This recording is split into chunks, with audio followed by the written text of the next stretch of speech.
Hey, all you pixels, welcome back to Pixel Land. This is Mike Janda, and I'm here with the Hus Dog, B-Dog, Brad Hussey. How are you, Brad? I'm doing well, Mike. Pixel Land, I like it. I like Pixel Land. Welcome to Two Pixels Off, a podcast for creative entrepreneurs. Right? This is what we have. We're excited to be with you again. Brad and I took last week off, I think. These weeks go by so fast. We didn't record last week, but it feels like we recorded yesterday to me. Why does it go so fast? I don't know. Hopefully you had a good little break, Brad. And today we're going to dig into converting from a small talk conversation into a business conversation. How do you do it? How do you meet somebody? You start talking about whatever, business, not business, but personal stuff or the place that you're at or something. And how do you convert that into a business conversation? That's what we're going to talk about today. And come to think of it, Brad, I don't think I've ever seen anybody ever do this topic for a podcast or anything. Nothing that I've seen has been this. So this should be a fun exploratory conversation.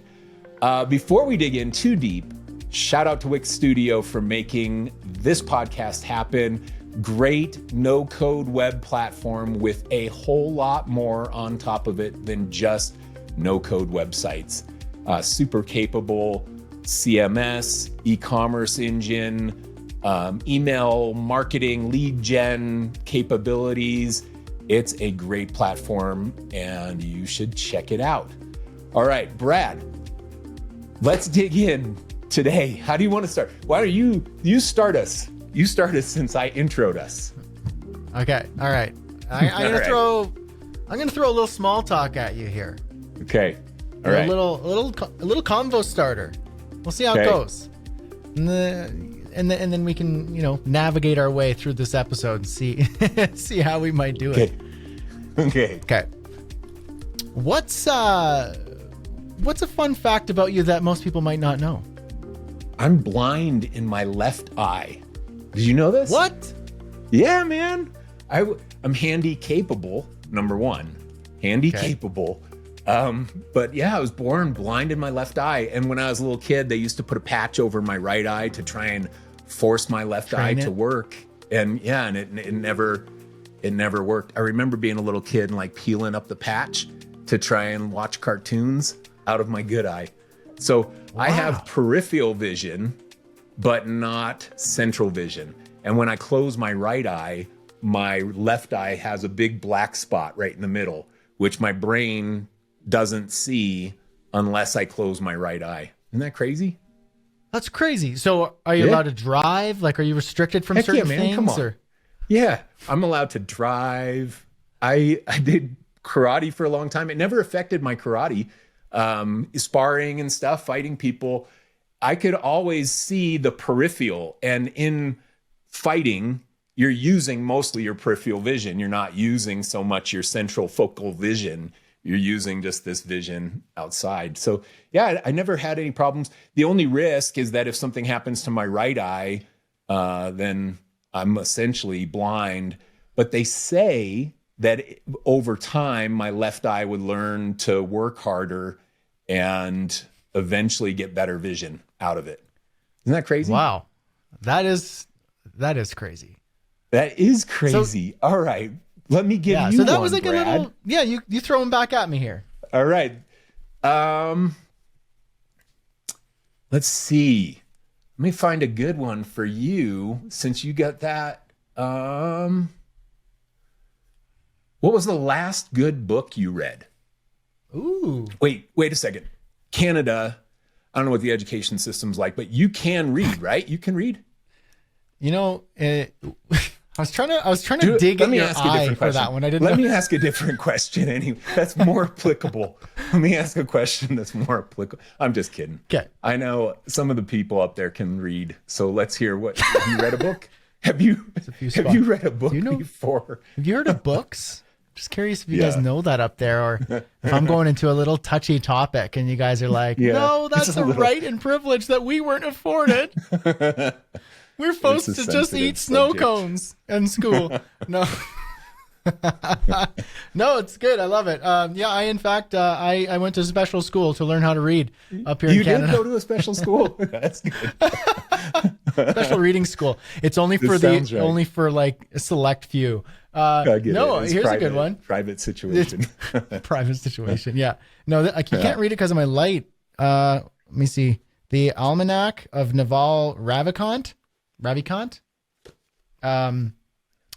It's basically just like it's the wisdom and tweets and posts and insights of Naval Ravikant, who's like he's an entrepreneur, philosopher, investor, and he has some interesting thoughts about business and life, and they're really concise, and you're able to understand them. He can give you an idea in a simple way that means a lot under the surface, and so it's just like a really cool approach to business. One of the things that I really took away from that, I'm still reading it, but was go back to basics when it comes to wisdom and knowledge. So instead of being like, how do I, like the bigger and more central the problem is to like humanity, read the originals. So if there's like, if you're having trouble with social media, there's no like ancient text on social media. Read like a modern book or course or something like that. But if you're having like trouble with stress, or if you're having trouble with like even business, so this is cool because business is an ancient thing. Understanding math and economics and basic psychological principles, like you can learn so much from like the originals. Books that are 100 years old, 1,000 years old. It depends on what it is. Philosophy, religion, these sorts of things. Like instead of reading like a hot take from a blogger, the more central and deep rooted the stress or the problem or the topic, go back to the originals and don't even worry about the modern stuff because you'd be fine just like reading from the more established original texts, which I thought was a really interesting take. Yeah, and I think something that comes to mind on that is like the book The Art of War by Sun Tzu.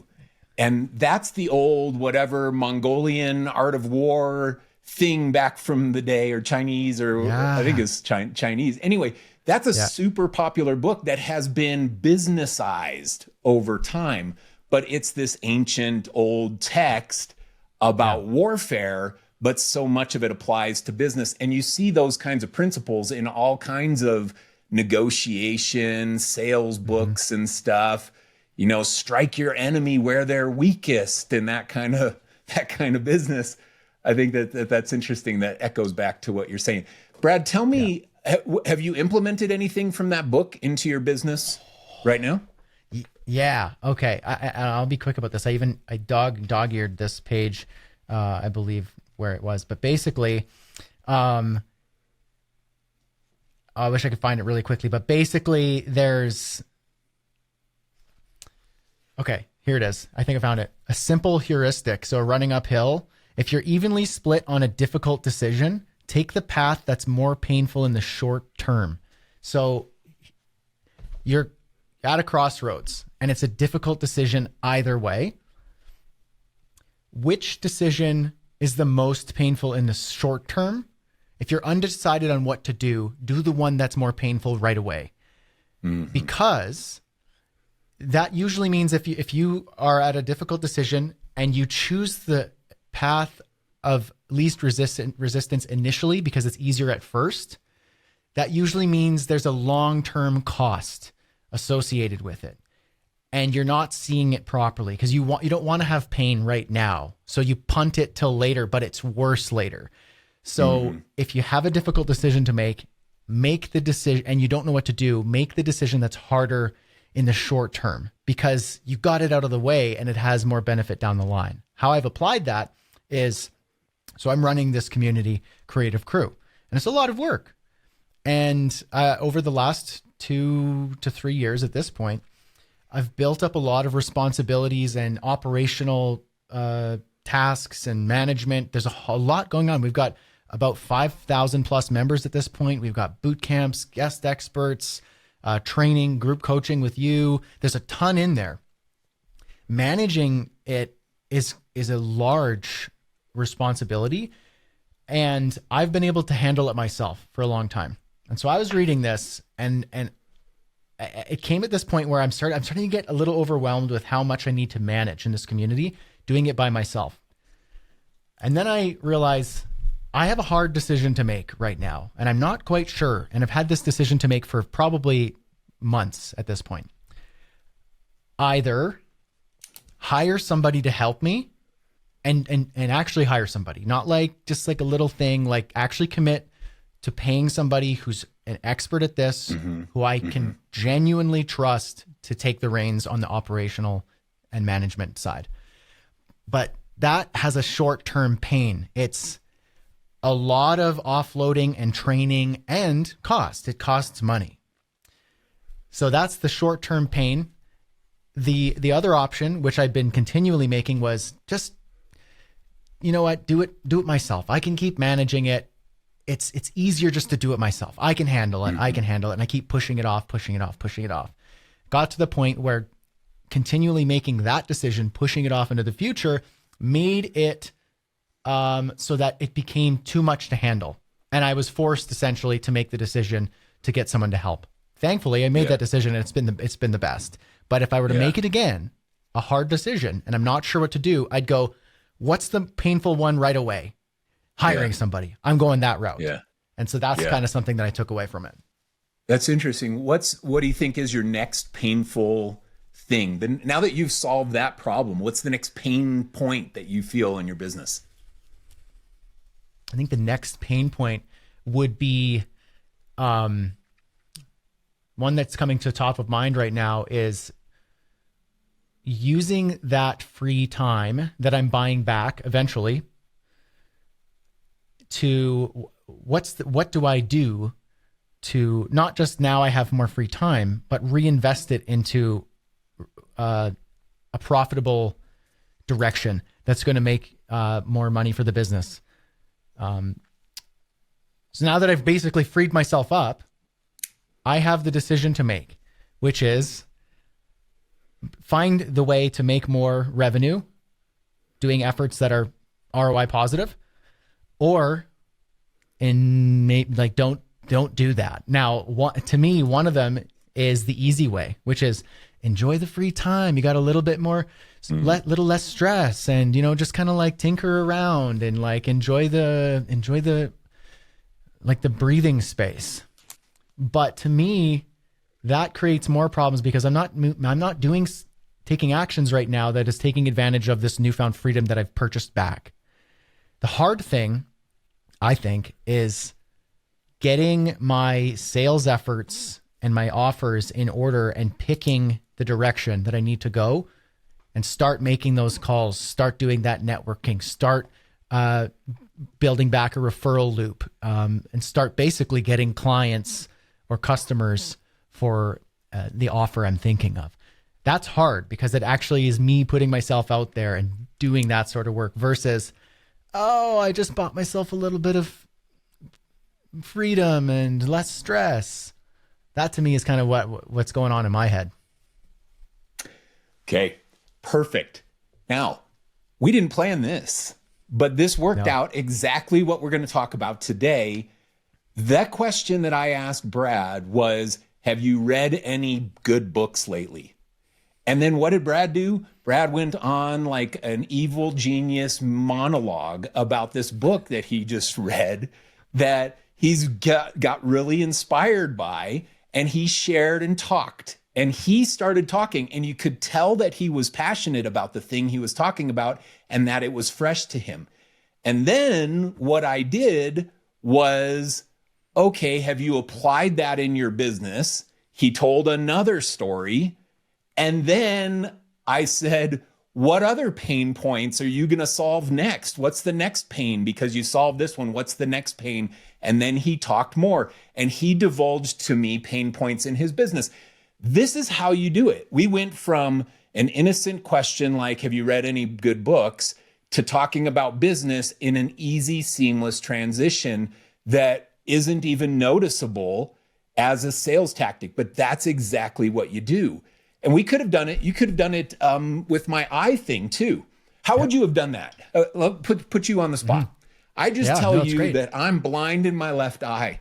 And you know that I'm a designer and I've got my background and stuff. And how would you transition that? What do you think you would do? Yeah. Let's just pretend, rewind. Yeah, for sure. Rewind. And let's go back to, and let's go back to, hey man, so I'm handy capable. I got my blind eye, blah, blah, blah. Okay, now you go. How do you transition this? Yeah, I'd say, okay, that's wild. Have you, like, now you're a designer, you work with computers, like, it's obvious to me, like, maybe you got a good answer for this, but I'm really curious. Does it affect your work on the computer? Has it ever gotten in the way of designing or any of your business related stuff? Has it held you back in any way? No, I think in my business stuff or in design work, as long as my right eye is going good, I'm good. I think I get eye strain easier than other people. I think that's a reality, but I don't think it's affected any of my design work. Do you think that it's like you've become used to it and you know how to work around that, and it's forced you to make decisions that maybe other people wouldn't have to make, and has that been a benefit to you? No, I mean, here's the thing for me, I've never known a life that wasn't this way. Like, I've been this way since I was born, and I've never known a life to not be this way.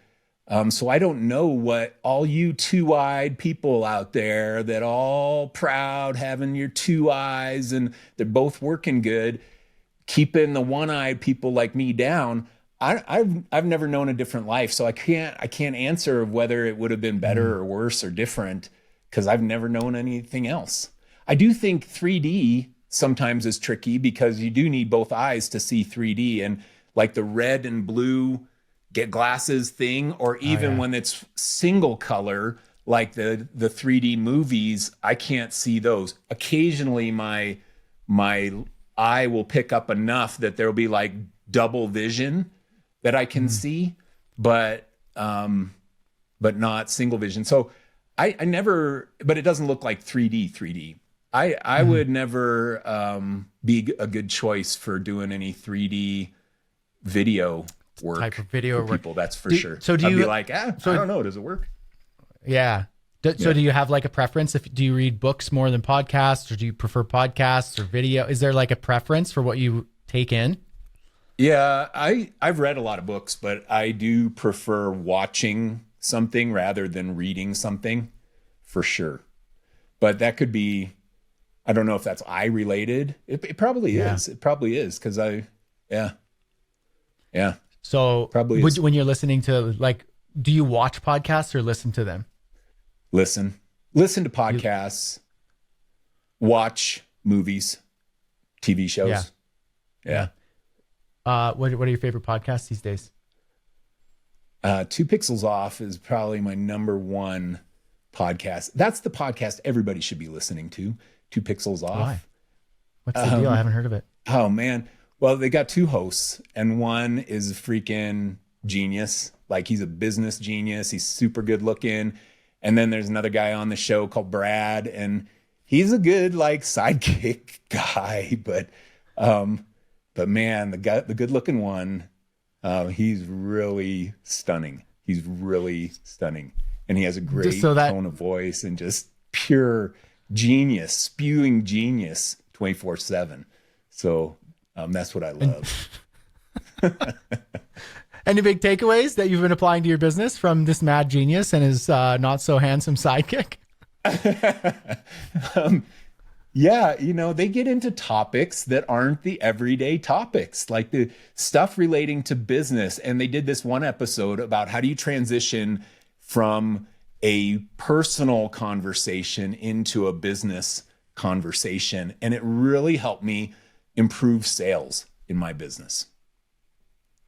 Nice. So does it actually help? Wait, hold up. Weird. Pause. That was awkward. My headphones were taken over by a phone call. I'm switching my headphones. It's funny. We couldn't even hear because your noise gate totally Still obscured here. it. Look at that. All right. Live on the air, things get awkward. Yeah. So okay, let's jump out for a sec here. I'll put these back. That to me like is a good example of like a realistic situation where in some cases we started the conversation earlier with like, what's something that people don't know about you? You know, okay, Yeah. You answered it and maybe it didn't go anywhere, and that's okay. You asked something and then it went somewhere. Maybe from that I could go, you know what, I'm going to come back here and go, hold up. I got to ask about the I, you know, and forgive me if you don't want to talk about that. I totally understand. Yeah. You know, has it ever gotten in the way of, you know, of reading and anything like that? I could have easily segued into, if you're like, I love audiobooks. It's hard for me to read because of the I. I'd go, what's your favorite audiobook? Any business audiobooks you've been listening to? Yeah. And then we could go into that. Or nope, I do podcasts, but I watch them. There's something about it. I love it. What's your favorite podcast? TPO. Yeah. Why? Because the mad genius about sales. What have you done? Any of the sales tactics you've applied? He's good looking this too. specific Good one. looking. He's good look. I've been changing my style. I've been shaving my head. I'm a new man. Yeah. You can easily segue this. I think, you know, something that, well, you were just talking just now, I think the segue doesn't have to happen in the moment, because now you know my favorite podcast. Now what you do is you go and listen to an episode of the podcast. Then you message me. You have an easy gateway into the next conversation with me. And you can say, hey, Mike, I just listened to TPO and you're right. That one bald dude is freaking handsome and he's so smart. And the other guy's on there too. And then you have something to build. You have something to build on common belief with the person, and they will reply to you because now it's personalized to them in a new way. And that just makes it easier to make that transition into a business conversation in the future. You look at it this way, and this is why cold sales doesn't work. And we talked about this a bunch, but you need the 7 touch points. You need 7 or more positive interactions with somebody before you build a level of trust that you want to do business with them. And you know what is interesting, Brad? I wonder if we went back and counted the amount of collabs and conversations and mutual calls with Wix that we had over the couple of years before we did TPO, I bet you it would be somewhere around 7. I think that it would, because we did collabs in your community. We did a group coaching thing or two. We had some calls with Wix. I think it was probably around 7. And right around that time is when I was like, man, I should do a podcast with Brad. That he'd be a great podcast co-host. So that reality of 7 touch points. And so if somebody gives you just not necessarily their pain points of their business, but you have the conversion of a personal conversation, my blind eye, into now we're talking about podcasts, business podcasts. That's easy. Makes it easy for you to now have something in common with someone who you didn't even know 3 minutes ago. Yeah. Yeah. And it also goes to show like how relationships, like these business connections can deepen too. So you're only, let's say, 7 touch points away from some sort of potential engagement of sorts, business relationship, referral source, positive mention, or a client, some sort of business deal. It's only 7 touch points away. So like play a long game, like take your time. Maybe you have a conversation with somebody and you meet them at a workshop or a conference and you're like, look, my goal here is to not close business deals and be so forthright with a whole bunch of people. My goal here is to have like 15 decent initial conversations that are natural, not crazy, and I can get their card to follow up or their QR code on their phone or their DM on Instagram or whatever is the natural kind of let's connect sort of thing. Yeah. Then you follow up. There's your second touch point. Maybe you see them on day 2 of the conference and you go, hey, I was creeping your Instagram and you're a taco guy. That's crazy. Yeah. I know the taco place here in San Diego or wherever you are. Yeah. Or do you know any taco places here? Like, I'm into tacos and I can't find anything. And he goes, yes, let's go for lunch. We're having tacos. There's your second or your third interaction. It's positive. And you spread that out. It's only 7 of these interactions before you start to be like on a level where you could just like send him a quick DM a little bit later or an email. Hey, I actually read this book and thought about you. And play a bit of a longer game. And you don't even have to think of it as a game, because you're not trying to do this to like manipulate people for your benefit. You're trying to create mutually beneficial, symbiotic relationships that are not, how can I get money out of this guy after 7 touch points? Because, you're like, no, like, be a person. You're trying to establish a relationship that's beneficial for you and for him. And maybe you never will do business with this person. They'll never be your client. But maybe a couple ways. They are a great referral source. They've got access to a network of people that are your clients. So being in a good relationship with this person is good. Or he'd be a great person to refer some people to. And you go, hey, I actually have a lot of these people who are looking for, advice in your expertise, whatever it is. You mind if I connect you with a couple of these folks? Like, they're really looking for it, and I think you'd be a great fit. The person's like, yeah, that'd be amazing. Thanks. I really appreciate it. And then he wants to return the favor. So think about it that way too. You can play a bit of a longer game. Like, you be in this longer term. Don't just think of what's transactional relationships. Yeah. And one other thought is, after that 7 touch points, if you continue building that relationship, like, here's an example. 2 years ago, I might have talked to you a couple times on Instagram through a comment, and it was very distant. And then you close that gap with those 7 touch points, probably.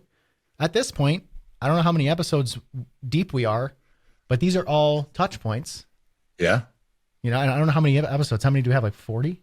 30, we're in the 30s, 32, 33, 34, something, 34, I think, something like that. Yeah. So it's like, these are all individual touch points. We're literally on like a text message. You'd be like, hey, I'm going to be a little late to this. And I'm like, hey, you're always late. You need to get better at your schedule. It's more conversational. And then, I could be like, hey, Mike, actually, I think something came up that I think you'd really enjoy. Check this out, or vice versa. Or, hey, we should work on this thing. I got an idea. You're just on a different level. And so it just takes, you close that short gap. And then after that, like, you can kind of maintain the relationship. It's just kind of just like moving that momentum. It's already happening, right? You're just giving it gentle pushes. Yeah. I love that. Okay. Let's think about this if it's not the long game, because the long game is exactly what you're outlining there. That is such a critical part of business. But you can also pitch in the short window. So let's just recap my conversation to Brad. Brad, have you read a favorite book, read any interesting books lately? Yes, I've read this book. I can't really pronounce the title, but yes, this book. And it's super interesting because of this. And then I say, oh, have you implemented any of that? And he says, yes. And then I say, oh, what other pain points do you have? And he told me, well, I got to craft my offers, and I got to close the referral loop, and I got to maximize my time, and I need to get the sales right on this new offer that I'm going to release. And then if I was selling something to Brad, it would be my coaching services. It'd be like, hey, Brad, if you ever want to work on that with me, I'd love to help you craft that offer and make it right and come up with your sales strategy for that. That's what I do. I've worked with XYZ in the past. Some of the people that I've worked with, blah, blah, blah. And I transition to the pitch right there. You can do it that way. And in this short window, it's possible. What I recommend this kind of breakdown. Well, number one, I recommend that every time you're in a business environment, you try to start the conversation with something personal. Don't just launch into your pitch. Ask them about something. If they got some crooked eye, you can say, hey man, you got some weird eye. Are you blind in that eye? Don't use that one as an example, but look for something that you can talk about with that person, and do that for this kind of 30 to 60 second window. this small talk, 30 to 60 second window. And during that, you're thinking to yourself, how do I transition this personal conversation into something business related? Doesn't have to be what are your pain points. It can be something like what Brad did with me. What's your favorite podcast is where he drilled down to so that he has now a common ground on a business standpoint with me because he's going to go listen to that same podcast and then reach out. You can do that, but you should be thinking this. So think of this formula, 30 to 60 seconds personal, 30 to 60 seconds business. That's your pitch. That's your window of time. And in LA, it was the easiest because everybody talks about their freaking commute. So that's the common ground. You're like, I would go to my business lunches or meet somebody at Starbucks or whatever, go to a meeting and you're like, hey, so where do you live? Ooh, that commute on the 405, that's a killer. You know, that's what everybody freaking talks about in LA because it's everybody's life revolves around that. So I can't count the number of conversations I had about the freaking commutes in LA. I still do it now. That's my go-to. In New York, they do that. In New York, they talk about their train. Hey, I take the D train to the 7, and then I get off at this stop. And that's what I found being the fastest. They talk like that in their business conversations. It's that same kind of thing. So there are some places that it's easy. Brad, for example, if he was in his town, they'd be like, hey, how the grizzly bears doing? And no, where'd you get that flannel? It's true. It's like you're not far off, you know. I'm not caricature aside, I was in where was it? San Francisco for the config. This was a while back in the summer, where whatever it was. Yeah. And it's mostly tech people. It's people from Silicon Valley. It's designers from Georgia, New York City, and somewhere in California, and you know, someone from Europe, and so it's a lot of that because that's what it is.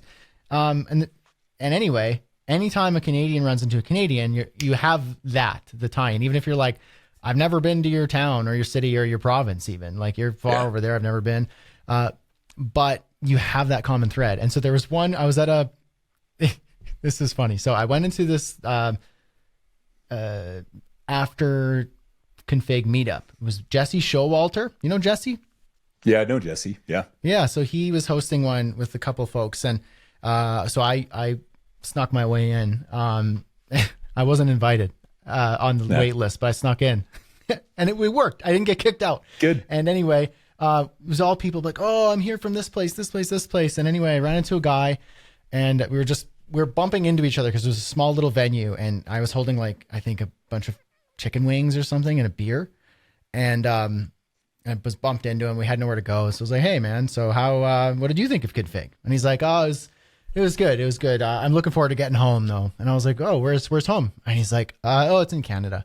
And I'm like, oh, okay. I mean, I'm from Canada. You don't have to use the I'm from Canada thing for me. Like, tell me where you're from, man. Yeah. And he's like, oh, I'm from Saskatchewan.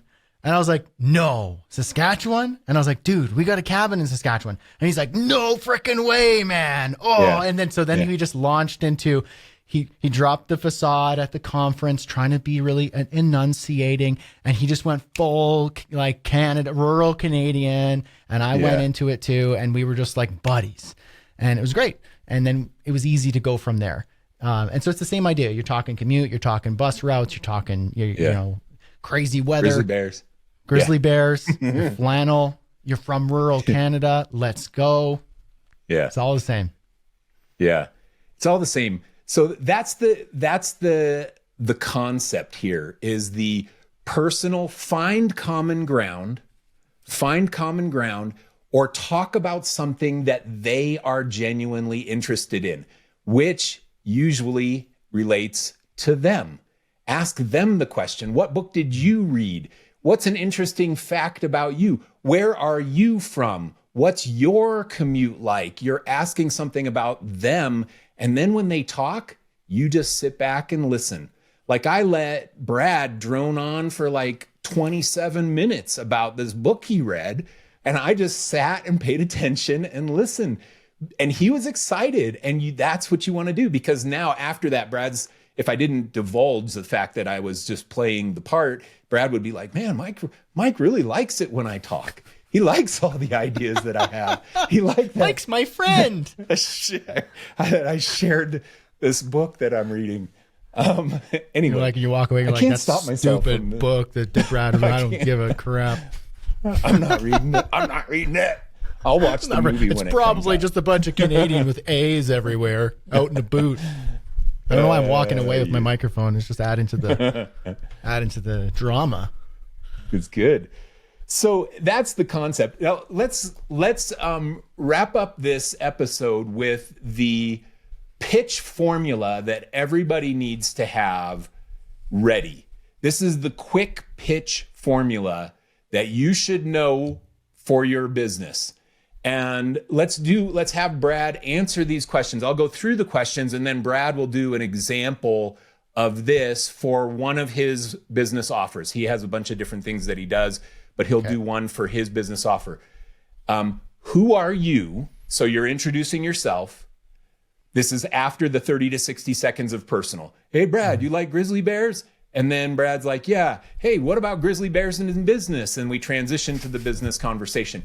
You want to tell them who you are, what problem do you solve, and for who or whom. How do you solve it? What makes you different than your competitors? And then what happens next? Some kind of a call to action. And in sales, conversation like this, a call to action is usually like, hey, can I email you about this? Or can I follow up with you in email? Or do you know anybody who would need my services? Or do you need my services? It can be a variety of different things, and you just use your intuition about what that call to action is, but it should be something that preps them for the next step. So who are you? What problem do you solve? How do you solve it? What makes you different from your competitors? And what happens next? Brad, give us that pitch on one of your offers that you sell. So you want me to fill in those blanks? Fill in those blanks as if we're in a business conversation. Who are you? So who am I? What do I solve? Who are you? Who are you? All right. I'm going to share my screen for Brad's because I have the pitch formula. I have the quick pitch formula up on my screen. And he doesn't. Yeah. Put me on the spot. All right. I don't mind being on the spot, but I need a little guide. Yeah. Shoot. Got the quick pitch formula on the screen, right? Okay. Not yet. Coming. Everybody listening. We're listening. Quick pitch is coming up. Ding, ding, ding, ding. See, this is where I should have just like... There, bam. Quick pitch formula. Ready. Brad, what are you going to sell me, Brad? What's your... Oh my God. Which offer? offer? Going to sell me? I'm going to sell you my I'm just going to do my done in one day kit. Email. Okay, intensive. Brad. We transitioned in this conversation to me confessing to you, this is truth. Mm-hmm. My email marketing is weak, man. Yep. Like if you asked me what my pain points were in my business, I'd be like, my email marketing is one of my pain points. It's one of the things that I've got some lead magnets. They work meh. I do my weekly newsletter, which I don't sell in very often. I don't want to burn out my audience. I just want to nurture. So I don't have very effective email marketing. And go. All right. Okay. Let's try and do this without sounding too stuffy. I'll try and be as natural as possible. So I'm assuming we know I'm Brad. We've introduced myself. I'm Brad. I'm a fellow creator. Pitch me in real life, man, using the quick pitch formula. This isn't even show anymore. This is real. Why should I do a done in one email day with you? All right. Well, I'm Brad and I'm a creator like you. Got an email list and I've been doing this a real long time. Selling courses, memberships, communities, brand deals, evergreen newsletter. You know the deal. We speak the same language here. Thing is, what's different here is that I am completely obsessed with making the entire kit. So formerly Convert Kit, they just rebranded. Yeah. Email funnels, operating systems, segmentation, newsletters, all the stuff that we know that we're supposed to do. I'm obsessed with that and doing it so well. I spend so much time in my kit account and my client's account refactoring the entire thing and turning it into a 24/7 email marketing machine that sends the right message, the right time, perfectly without you even needing to lift a finger. So I have systems and techniques that I've built over the last few years with at least about a dozen or so creators like us implementing it into their system. Thing is, a lot of us, we think we could do it ourselves because it's actually quite easy to do it yourself. It takes a ton of time. So what I've done is I do it in a single day. The entire thing is just reformatted. And I've been doing that now for a couple of years, and the clients literally can't get enough of it, and they come back for more quite often. So I'd be interested to know, what you feel about your kit system, how it works for you, and if you'd want to talk about me redoing it all for you in a day. I would, and I've already been thinking about this. This is me actually talking. I'm not like pretending. I've already been thinking about this, and I'm just waiting for that to get higher on my priority list amidst the fire drill stuff that I usually am dealing with in what business. I would say to that, actually, because that's a great objection, is I already know what it is that I know what without me logging into your kit account, I know what it looks like. I'm on your list. I've been following your stuff. I know how it works. I know your pitches. I know your vibe. I know your style. And I know the stress. And I know that it's easy to push it back on the back burner, say, I'll get to it. What I'm saying is you shouldn't ever even have to get to it. Let me get to it for you. Let's book a time. We could talk about it. I can audit the system for you. It takes 15 minutes and tell you what I would do, what my strategy is going to be. And by next Friday, you'll never even have to get to it because I'll have already gotten to it. I'll hand you the keys, the instruction manual for you to hand off to your assistant, and we're done. It's compelling. It's compelling, honestly, because I know, so this is going back to the podcast conversation, but I know that that's my pain point, and you're speaking right to my pain point, and you're showing me how you're going to solve that. And that then it's appealing to think, you mean by next Friday, it could be like freaking working better? That's awesome. And I know what your price point is for this. And I look at it and I'd be like, oh man, if I sell like 5 more courses out of this, then I know I'm money ahead with doing this with Brad. So it becomes an easy strategy. Now you can bundle that quick pitch formula onto the end of any of these business conversations. It can be that business part. So you start with that 30 to 60 seconds of personal, hey, Mike, why are you blind in your left eye? And then you transition it into some type of business conversation. And then you give the quick pitch formula and a call to action at the end. And it's so effective. It's so effective. Yeah. You build on common belief or common ground at the start, and then you transition it to a business relationship, and it works. Yeah. And you just have a little, just think it through. I'll leave one last thought here is like, you might go like, well, how do I do that? I'm not good at like transitioning into these pieces and I got to think of the formula. It's like, look, I think it's as simple as this. One, it takes practice and you'll be not as good at it at first. Your confidence won't be as high, but as you do it, you get better. And practice in low risk situations, practice with a friend, like role play with AI. That's it sounds silly, but it's a safe way of trying it. You can even do the AI voice now. That's really smart. I had a full conversation yesterday about a business idea, and I was really surprised at how natural it felt. It's creepy, but it was beneficial.